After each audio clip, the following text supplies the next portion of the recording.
Assalamualaikum warahmatullahi wabarakatuh. Perkenalkan, saya Maya Hasrina, mahasiswa PPG dalam jabatan Angkatan 4 tahun 2021 Universitas Tanjung Pura. Pada hari ini, Senin 6 Desember 2021, akan melaksanakan video pembelajaran bersama siswa-siswi SMP Negeri 14 Loksmawe dalam rangka uji kinerja. Berikut video yang akan saya tampilkan.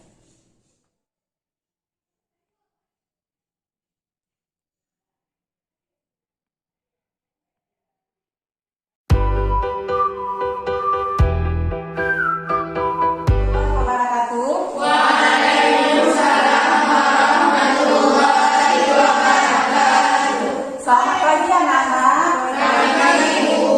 Gimana kabarnya hari ini? Baik, alhamdulillah ya kalau semua dalam keadaan baik. Jadi kita bisa mengikuti kegiatan pembelajaran seperti biasanya. Baik, untuk memulai kegiatan pembelajaran kita seperti biasanya kita awali dengan berdoa terlebih dahulu. Coba Ibu minta Muhammad Rizky untuk memimpin doa. Sebelum memulai pembelajaran, marilah sama-sama kita berdoa terlebih dahulu. Doa belajar.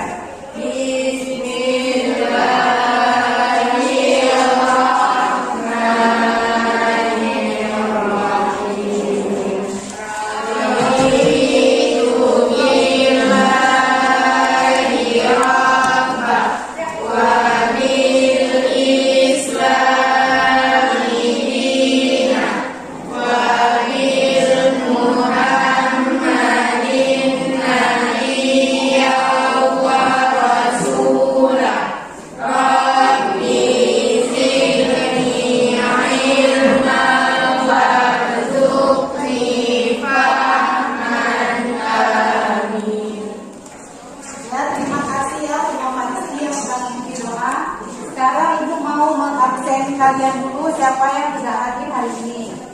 Yang pertama sekali Abdul Hakim hadir, Azizan Kaila hadir, Imam Iza hadir, Cut Jamratul Zura hadir, Mauliza hadir, Muhammad Rizky, Nur Habibah hadir, Nelly Agustina, Rahmat Husna.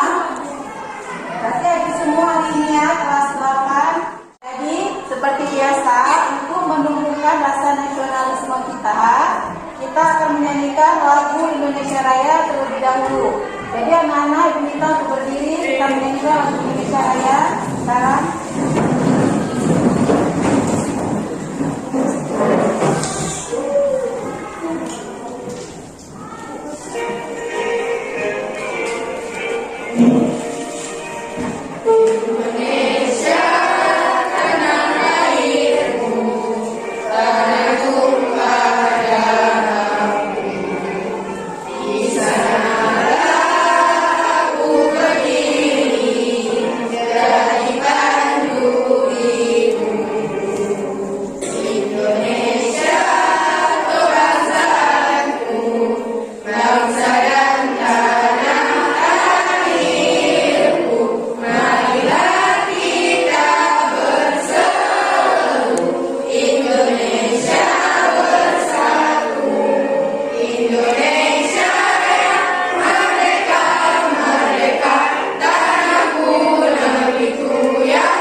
Ya, silakan duduk kembali ya.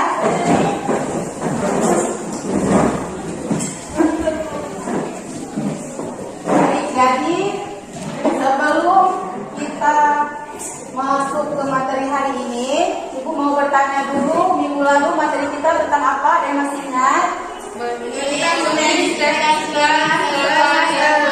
Ya, tentang menulis teks iklan, slogan dan jadi ada yang masih ingat gak apa itu iklan? Iklan adalah media pemasaran yang digunakan untuk memasarkan sebuah produk. Ya, Azura, benar sekali. Iklan itu adalah media pemasaran dimanfaatkan untuk memasarkan suatu produk. Kalau slogan, siapa masih ingat slogan? Slogan, apa itu slogan? Slogan adalah kalimat pendek. Ya. Slogan adalah kata-kata atau kalimat pendek yang mudah ditanya.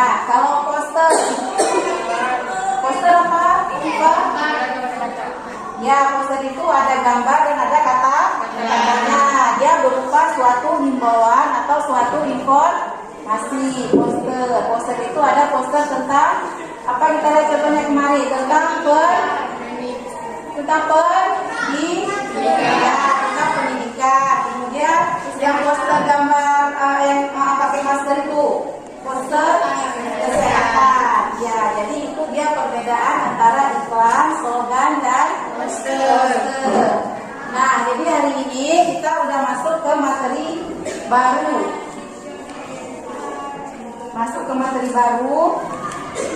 Hari ini kita akan belajar tentang teks eksplanasi. Ada belajar semalam? Ada. Jadi udah dibuka ya bukunya tentang materi teks eksplanasi yang akan kita pelajari hari ini. Ini dia teks eksplanasi. Coba lihat teks eksplanasi. Nah ini KD untuk hari ini yaitu KD 3.3 menelaah struktur dan kebahasaan teks eksplanasi yang dibaca dan didengar. Kemudian ada KD 4.3 menyajikan informasi dan data dalam bentuk teks eksplanasi secara lisan dan tulis dengan memperhatikan struktur dan kebahasaan. Kemudian ini IPK-nya atau indikator pencapaian kompetensi. Yang pertama sekali itu ada 3.2.1 peserta didik mampu menelaah struktur teks eksplanasi yang dibaca dan didengar. Kemudian yang kedua 3.2.2 peserta didik mampu menganalisis kaidah kebahasaan teks eksplanasi yang dibaca dan didengar. Kemudian yang ketiga 4.2.1 peserta didik mampu menyusun teks eksplanasi yang diacak. Kemudian 4.2.1 peserta didik mampu menyajikan informasi dan data dalam bentuk teks eksplanasi sesuai struktur dan kaidah kebahasaannya. Nah, ini dia tujuan pembelajaran kita pada hari ini. Tujuan pembelajarannya yaitu melalui pembelajaran dengan model problem listening atau PBL dan media PowerPoint serta tayangan video teks eksplanasi, peserta didik secara berdiskusi mampu menelaah struktur dan kebahasaan teks eksplanasi yang dibaca atau didengar. Ini ya tujuan pembelajaran untuk hari ini.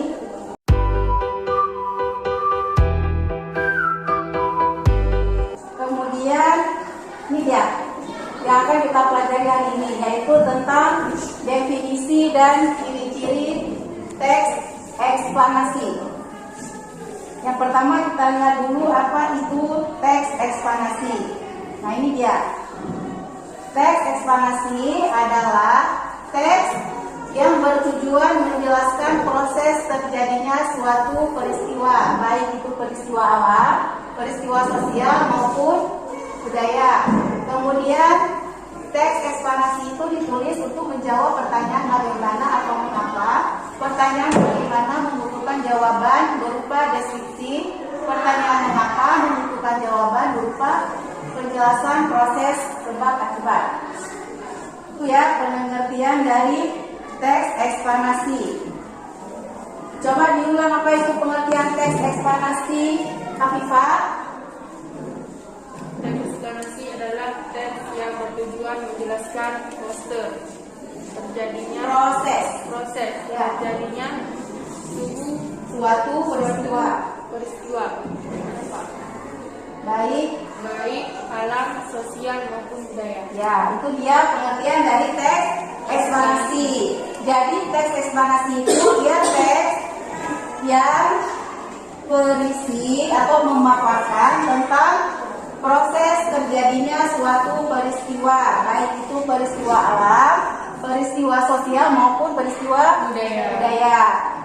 Contoh peristiwa alam. Apa aja peristiwa alam yang pernah kalian lihat? Apa yang kalian ketahui ya Pak? Longsor. Apa lagi? Banjir. Apa lagi? Gempa bumi. Terus? Apa lagi? Banjir, longsor, gempa bumi. Apa lagi peristiwa alam? Yang lainnya? Tsunami, gunung meletus. Ada lagi? Gerhana bulan masuk peristiwa alam atau tidak? Ya, gerhana bulan, gerhana matahari, itu semua peristiwa alam. Nah, ini peristiwa alam inilah yang akan dibahas dalam teks eksplanasi. Bagaimana terjadinya peristiwa alam itu? Apa akibat yang ditimbulkan? Nah, itulah disebut dengan teks eksplanasi. Dia memaparkan tentang suatu peristiwa. Lanjut ya. Lanjut. Ini ada ciri-ciri dari teks eksplanasi. Ciri-ciri teks eksplanasi. Kelihatan nggak itu tulisannya? Kelihatan ya.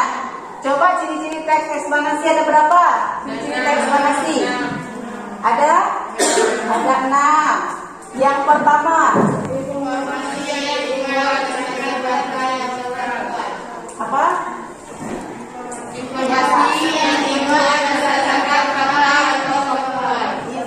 yang dimuat berdasarkan fakta atau faktual, ya. Ya, ini ciri-ciri teks eksplanasi. Ciri teks eksplanasi yang pertama itu dia informasi yang dimuat berdasarkan fakta atau faktual. Apa itu fakta? Arti fakta? Ya, kenyataan. Jadi teks eksplanasi itu informasi yang di dalam teks itu berupa suatu kenyataan atau fakta. Jadi bukan sebuah karangan, ya kan? Bukan sebuah hasil karangan atau hasil imajinasi penulisnya, tetapi dia memang benar-benar fakta atau faktual. Kemudian ciri-ciri yang kedua apa? Bersifat keilmuan atau berhubungan dengan ilmu pengetahuan. Ya, bersifat keilmuan atau berhubungan dengan ilmu pengetahuan, yaitu bersifat keilmuan. Misalnya contoh proses terjadinya tanah longsor, ya kan? Proses terjadinya gerhana matahari, itu kan semuanya apa? Ilmu pengetahuan, ya kan? Bersifat ilmu pengetahuan itu atau keilmuan. Yang ketiga, ciri yang ketiga, coba baca Nadia, baca Nadia, ciri yang ketiga. Tidak berusaha meyakini membaca terhadap hal yang dibahas. Ya, tidak berusaha meyakini pembaca terhadap hal yang dibahas. Jadi teks eksplanasi itu dia berbeda dengan teks iklan. Kalau iklan dia kan berusaha untuk mempengaruhi orang, ya kan, mempengaruhi orang lain supaya mau membeli produknya gitu. Jadi kalau teks eksplanasi ini dia tidak berusaha meyakini pembaca terhadap hal yang dibahas. Mengapa? Karena memang hal yang dibahas itu apa? Merupakan suatu kenyataan atau sebuah ilmu pengetahuan. Kemudian ciri yang keempat, coba Aulia baca. Fokus pada hal umum, bukan partisipan manusia.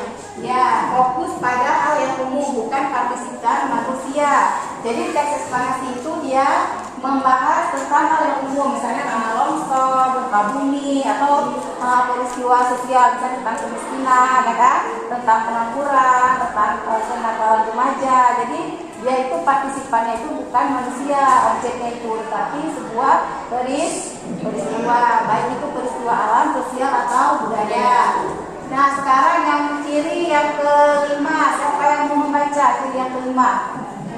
Ya, coba Viva. Menjawab pertanyaan mengapa. Menjawab pertanyaan mengapa. Ya, menjawab pertanyaan mengapa. Maksudnya mengapa bisa terjadi tanah longsor, itu kan? Nah, nanti dijawab di dalam teks eksplanasi itu. Mengapa tanah longsor itu bisa terjadi. Kemudian misalnya mengapa bisa terjadi banjir bandang, misalnya. Itu dia menjawab pertanyaan dari mengapa. Itu dia teks eksplanasi. Kemudian ciri yang keenam. Siapa? Ya, Azura, silakan Azura. Berdasarkan hasil berdasarkan hasil penelitian ilmiah. Ya, berdasarkan hasil penelitian ilmiah. Jadi dari teks ekspansi itu ditulis berdasarkan hasil penelitian. Jadi penulis itu dia itu mengumpulkan data-data dulu atau membuat sebuah penelitian, baru dia menyusun teks ekspansi itu, ya kan? Misalnya bagaimana terjadinya tanah longsor, bagaimana terjadinya gempa bumi. Jadi itu dibuat sebuah penelitian, baru kemudian ditulis dalam bentuk teks ekspansi. Nah ya itu, jadi ada berapa? Ciri teks ekspansi berapa? Nah, yang pertama, ya kedua, Bersifat ilmiah atau berhubungan dengan ilmu pengetahuan. nah, terus yang ketiga, Tidak berusaha menyembunyikan hal yang jelas. yang keempat, Fokus pada hubungan pasti manusia. ya ciri yang kelima, Menjawab pertanyaan mengapa. yang keenam. Berdasarkan hasil penelitian ilmiah. Nah, ini dia ciri-ciri dari teks ekspansi. Ada 6 ciri teks ekspansi. Sudah paham sampai di sini? Sudah. Ya. Ada gambar pelangi di situ kan? Ya, ada gambar pelangi. Pelangi ini merupakan suatu contoh peristiwa alam. Pernah lihat pelangi? Pernah. Di mana? Di langit. Kapan biasanya pelangi itu muncul? Setelah hujan. Jadi ini dia, setelah hujan itu biasa muncul pelangi. Pelangi itu adanya di langit. Jadi sebelum kita lihat contoh teks ini, supaya kita lebih bersemangat ya belajarnya ya. Bisa nyanyi lagu pelangi nggak? Bisa. Kita nyanyi lagu pelangi dulu ya, supaya lebih semangat. Jangan mengantuk. Pagi-pagi jangan udah ngantuk. Jadi kita nyanyi lagu pelangi. Nyanyi ya. 1, 2, 3. Pelangi alangkah indahmu, merah kuning hijau di langit yang biru. Pelangi ciptaan Tuhan. Tepuk tangan dulu. Nah, karena kalau kita bagus-bagus ya, kita hapus dulu. Udah. Ya. Coba lihat di contoh yang pertama, kata kerja tindakan atau aksi, ya kan? Kata kerja tindakan atau aksi. Itu yang tebalkan dengan tinta kuning. Itu adalah contoh katanya. Contoh katanya mengarah. Berarti mengarah itu termasuk contoh kata kerja tindakan atau kata kerja aksi. Ada mengarah, melihat, apa lagi? Menulis, kemudian menciptakan. Itu semua disebut kata kerja tindakan atau aksi. Kemudian yang kedua, dia menggunakan kalimat pasif. Coba baca Sri Aulia. Yang kedua, Pelangi juga dapat dilihat di sekitar air terjun yang jelas. nah, yang mana kata kalimat pasifnya di situ? Dilihat. Ya, dilihat. Mengapa itu disebut dengan kalimat pasif? Karena dia predikannya berawalan di. Jadi kalau kalimat yang predikatnya itu berawalan di, itu kalimat itu disebut dengan kalimat pasif. Kalau dia berawalan ke, misalnya ini kan dilihat. Kalau dilihat berarti dia apa? Pasif. Tetapi kalau melihat berarti dia aktif. Itu perbedaannya ya. Berarti kalimat pasif itu adalah kalimat yang predikatnya itu berawalan di. Nah, paham ya? Nah, sekarang kita lihat yang ketiga, konjungsi yang menunjukkan waktu. Coba baca Akil, contoh yang ketiga. Pelangi misalkan nampak pada malam hari atau ketika cuaca mendung. Ya, yang mana konjungsi waktu? Ketiga. Nah, jadi ketika itu merupakan salah satu kata yang menandakan konjungsi waktu. Ada ketika, ada kemudian, ada lalu, apa lagi? Ada setelah itu. Semua itu kata-kata itu menunjukkan konjungsi waktu. Kemudian yang keempat itu ada konjungsi sebab akibat. Konjungsi sebab akibat. Coba baca Mauniza, contoh yang keempat. Pelangi dan efek cahaya lain di langit disebabkan oleh cahaya yang membias dan menyumbang menjadi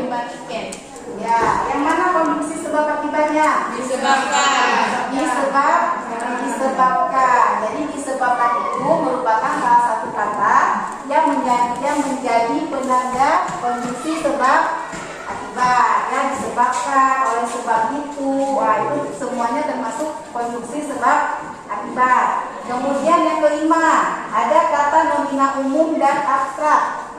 Coba baca. Siapa yang mau membaca contoh ini? Yang kelima. Ya, coba Hanifah. Hal itu terjadi karena pelangi merupakan hasil dari pembiasaan cahaya. Ya, yang mana kata nominanya? Pembiasaan. Pembiasaan. Pembiasaan itu merupakan kata nomina umum atau abstrak. Apa kata nomina itu kata apa? Kata nomina itu yaitu kata benda. Kalau di dalam teks eksplanasi ini dia menggunakan kata benda abstrak. Kata benda kan terbagi dua, masih ingat? Kata benda abstrak dan kata benda konkret.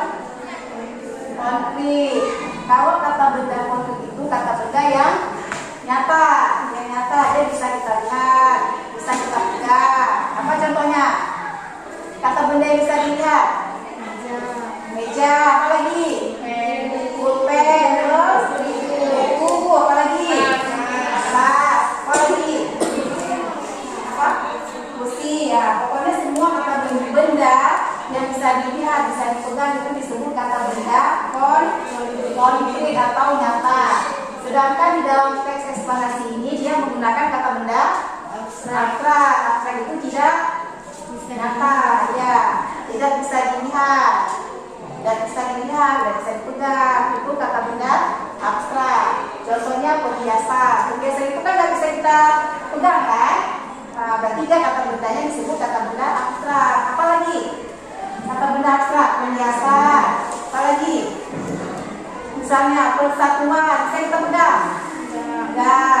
Cita-cita, bisa kita pegang? Enggak. Itu semua itu termasuk kata benda, tapi kata benda abstrak. Udah, yang keenam, istilah ilmiah atau kata teknis. Pernah dengar kan? Kata teknis atau istilah ilmiah. Siapa yang mau membaca itu contohnya? Ya, coba Zura. Istilah ilmiah. A. Meteorologi. B. Horizon. C. Medium. D. Atmosfer. Atmosfer. Ya. E. Optik. P. Kupa. F. Kupa. Ya, ini contoh istilah ilmiah yang ada dalam teks eksplanasi pelangi tadi, ya, kita baca tadi sama-sama. Ini contoh istilah ilmiahnya yang terdapat dalam teks itu. Ada 6, ya kan? Ada meteorologi, ada horizon, ada medium, kemudian ada atmosfer, ada optik, dan kurva. Ini dia. Sudah selesai, ya? Jadi kita udah lihat contoh teks eksplanasi pelangi, kemudian struktur teksnya apa aja, yang mana pernyataan umumnya, kemudian yang mana sebab akibat, dan yang mana interpretasi. Kemudian juga kita sudah lihat bagaimana cara menganalisis unsur kebangsaan di dalam teks eksplanasi pelangi tadi, ya kan? Ada berapa unsur kebangsaan? Ada 6, ya kan? Nah, sampai sini sudah paham? Ada pertanyaan? Tidak ada. Berarti kalau sudah paham, sekarang kita langsung masuk ke kerja kelompok, ya. Kita akan mengerjakan LKPD secara berkelompok. Coba kelompok yang pertama ini dibagi menurut pinjar saja, ya. Kelompok pertama pinjar sana, kelompok kedua pinjar yang kedua, kelompok ketiga pinjar tiga, kelompok empat pinjar yang keempat. Jadi nanti setiap kelompok akan dibagikan sebuah LKPD dan nanti akan dikerjakan secara berkelompok LKPD-nya. Jadi sekarang sebelum Ibu menjelaskan apa yang harus kalian kerjakan di dalam LKPD, coba bentuk dulu kelompoknya. Dulu secara berkelompok, ya. Kelompoknya.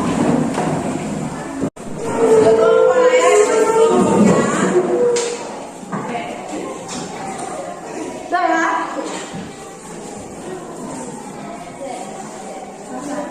Jadi sekarang kita akan bekerja secara berkelompok untuk mengerjakan LKPD. Jadi sebelum mengerjakan LKPD, jadi ini ada sebuah tayangan video. Tolong nanti setiap kelompok itu mengamati tayangan video ini karena ini berhubungan dengan apa yang akan kalian kerjakan dalam kelompok. Coba diamati, ya, videonya. Kira-kira ini videonya tentang apa?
Udah dilihat tadi videonya?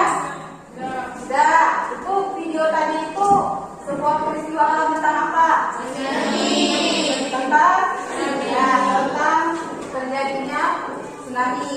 Tidak kita lihat tayangannya. Itu berkaitan dengan apa yang akan kalian kerjakan di dalam LKPD secara berkelompok. Jadi ini LKPD-nya. Jadi di dalam LKPD ini kamu diminta untuk menganalisis struktur dan kebahasaan yang terdapat di dalam teks eksplanasi yang berjudul tsunami. Ya, jadi tadi sudah kita lihat yang videonya. Sekarang ini dalam bentuk teks, ya kan, dalam bentuk teks tsunami. Jadi secara berkelompok itu kalian menentukan apa saja struktur dan kebahasaan di dalam teks eksplanasi ini. Sudah paham ya? Ya, kelompok 1. Mana kelompok 1? Kelompok 2. Kelompok 3. Kelompok 4. Nanti ya, setelah kamu menulis jawaban kamu di LKPD yang telah dibagikan ini, nanti LKPD ini akan kamu tempelkan di karton yang sudah disediakan. Ya, setelah ditempelkan itu baru mempresentasikan hasil kerja kelompoknya. Sekarang silakan bekerja. Jangan lupa yang nama kamu.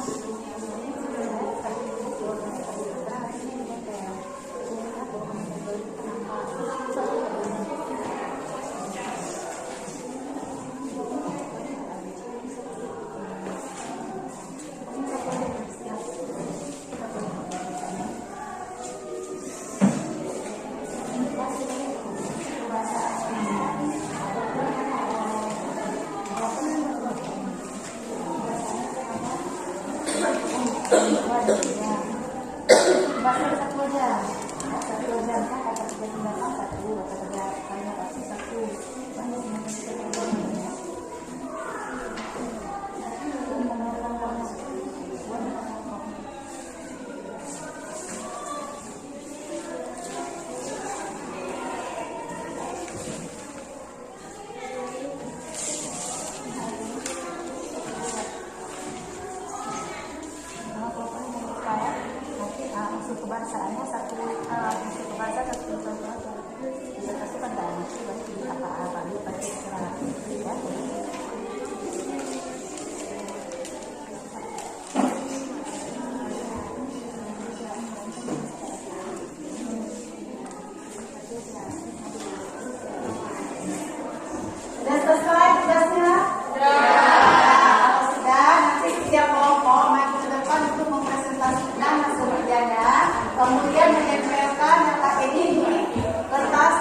Cuma di paragraf keberapa aja ditemukan pernyataan umum, kemudian di paragraf keberapa urutan sebab akibat, dan di paragraf keberapa interpretasi. Dibaca saja paragraf keberapa. Mulai dulu presentasinya dibuka. Assalamualaikum. Assalamualaikum warahmatullahi wabarakatuh. Waalaikumsalam warahmatullahi wabarakatuh. Kami mewakili dari kelompok 1 ingin mempresentasikan hasil diskusi kami. Struktur teks 1. Pernyataan umum. Paragraf ke-1 dan 2. Alasannya karena berisi hal yang masih umum. 2. Urutan sebab akibat.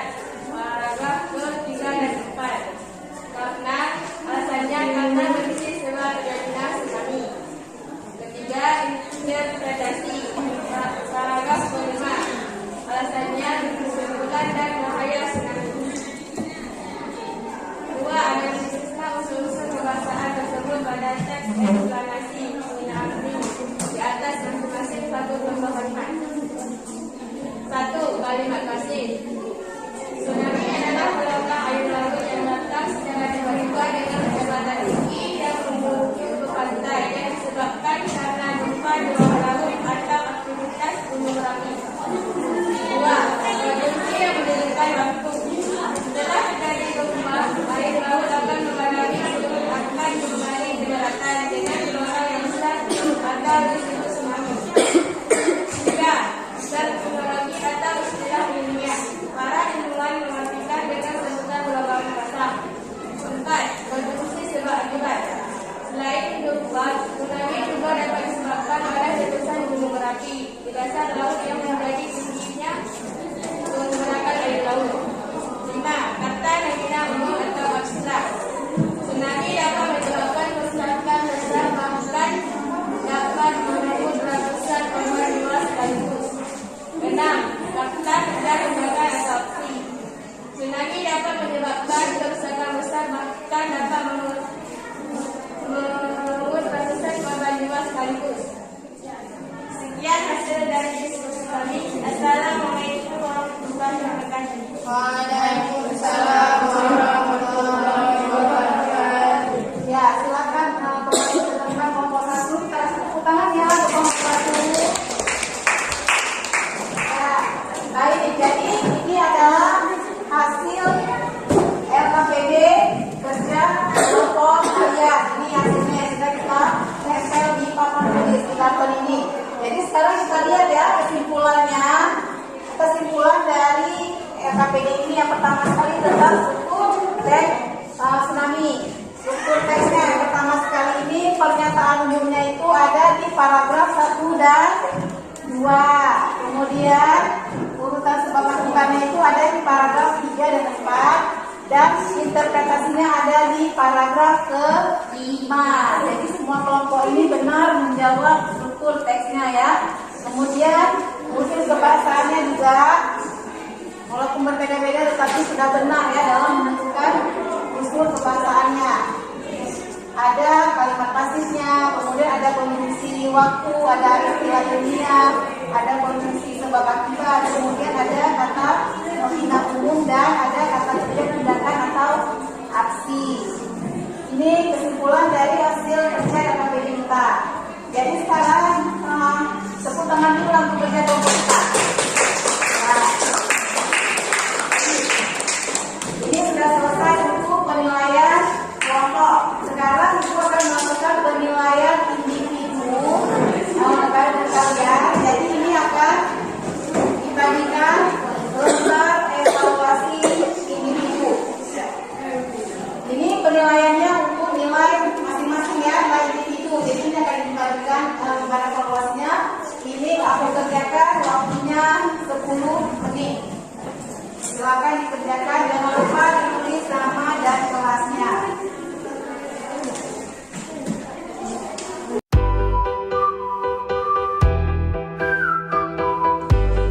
Jadi sebelum kita mengakhiri pembelajaran kita, Ibu mau mengulang sedikit kesimpulan dari pembelajaran kita hari ini. Yang pertama sekali, kita belajar tentang teks eksplanasi. Apa itu teks eksplanasi? teks yang menjelaskan tentang ya peristiwa alam, baik itu tentang suatu peristiwa, baik itu fenomena alam, peristiwa sosial maupun budaya. Kemudian struktur teks eksplanasi ada berapa? Ada 3. Apa saja?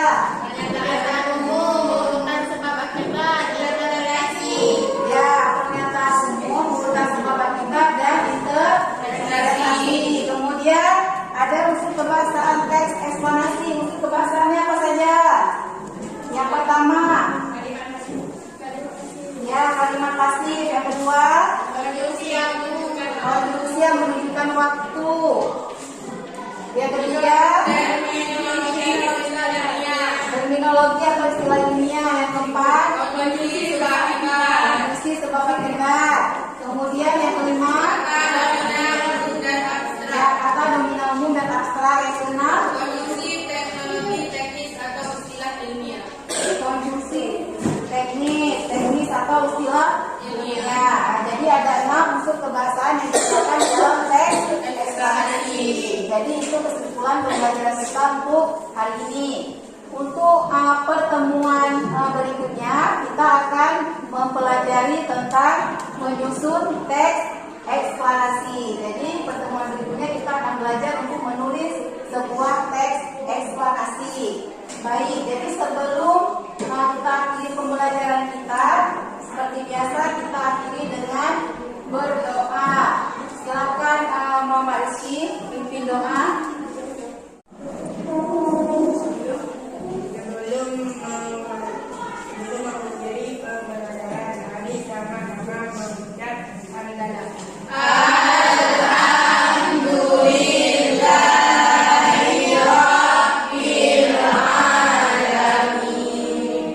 Ya, baik. Jadi terima kasih atas perhatiannya untuk pembelajaran hari ini. Semoga pembelajaran hari ini bermanfaat bagi kita semua. Ibu akhiri. Assalamualaikum warahmatullahi wabarakatuh.